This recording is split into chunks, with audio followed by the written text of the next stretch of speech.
Hey, brothers and sisters. Haven't posted for a few days or so. I've been sick and I want to kind of get into when you have your little seasons or setbacks and things like that when you're sick, or maybe you don't get the job, or out of nowhere an unexpected bill, or just a setback, something that holds you down and slows you down from the destination of where you were expecting to be at that point. And those happen, those hiccups and those slowdowns, and it's okay. And it's okay to even be, frustrated in a way. But the key, even while you're going through it, you're driving to work and get a flat tire, all those experiences and moments, even while you're going through it, is perspective. We got to be quick to set our eyes above. God says, be slow to speak, quick to listen, and slow to anger. And a lot of times we kind of get that in reverse. We're quick to anger. We're quick to get frustrated.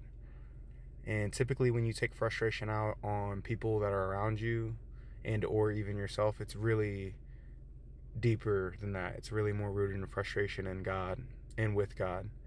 And we take it out with the people around us, but those are God's people, God's creation. So understand, like David, even when he was just addressing his wrong with Bathsheba, he's like, I've sinned against no man, but you alone, Lord. And you think about that, it's like, what do you mean you sinned against no man? You killed Uriah, a righteous man. You took his wife. Like, and Uriah was about it. He was a warrior. He was a worthy. This is a brother. Every man that knew and knows Uriah is going to be like, this guy's a brother. He wouldn't even lay with his wife while his boys, his bros, were out on the battlefield fighting. Like, this is an honorable man. How? What do you mean you didn't sin against no man?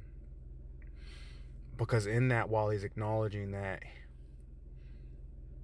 he sinned against the Lord and the Lord alone, is because that engulfs and it covers everything that he's ever done.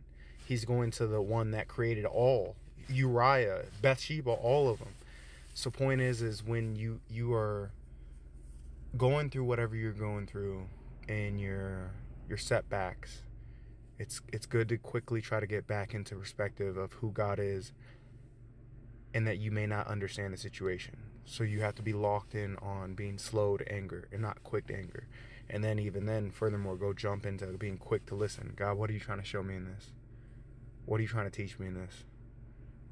He knows full well what happened. He knows you got that flat tire. He knows you got that setback. You had a progressive growth, and then something happened to set it back. And it was up out of the blue, out of your control, and yet there was nothing you could do about it. He clearly knows and sees that. The question is do you know and see and understand that he's still in control, and that he has you, and that there may be something he's trying to show you? Therefore, you need to slow down and really ask, what are you trying to show me in this? What are you trying to teach me in this? And then furthermore, slow to speak, to not run up on God and just run your mouth. And when we're talking about God, it's obvious and just that, but yet we do that with brothers and sisters all the time. We'll speak when we should not have, or was not quite yet time, or we should have slowed down a little bit before we open our mouth. So I just really want to, pour out on, being slow to speak, quick to listen, and slow to anger. And while you're going through these seasons and setbacks and slowdowns and different things, like I said, really set your mind on the heavenly realm, on the eternal things. God, what is this that you have going on? I mean, look at Job, man. Look at Job. He's bawling out. God summons the devil. Like, God has his angels coming, and he's like, he's almost mockingly messing with the devil. Like, where are you coming from? The devil's like, you know where I'm coming from, to and fro from earth, where you cast me, and so God's literally giving the devil an assignment and a job. I don't know if a lot of y'all understand that this is in God's word. That's why you need to get used to reading your word and knowing God. God's the one that mentioned Job to the devil.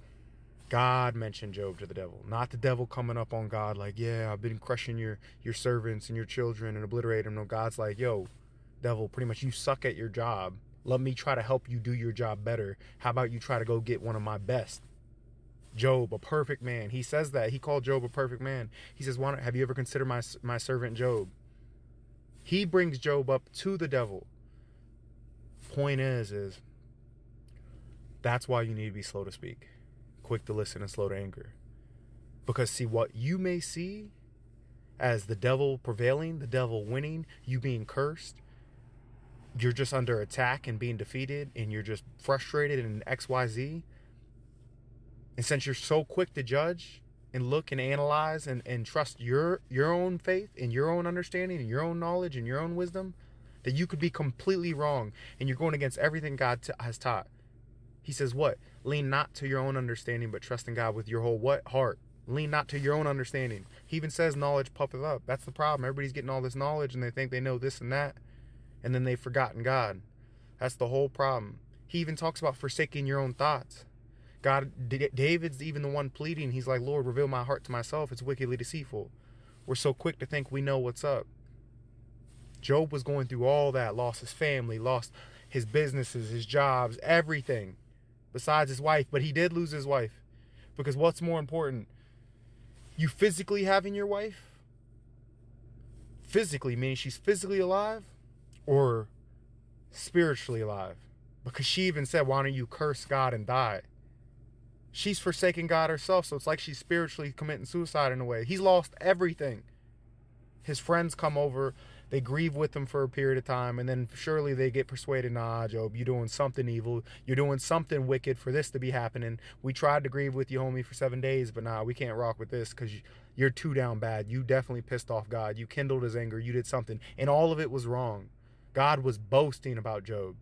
Job held it down after he went through temptation and trial and burden.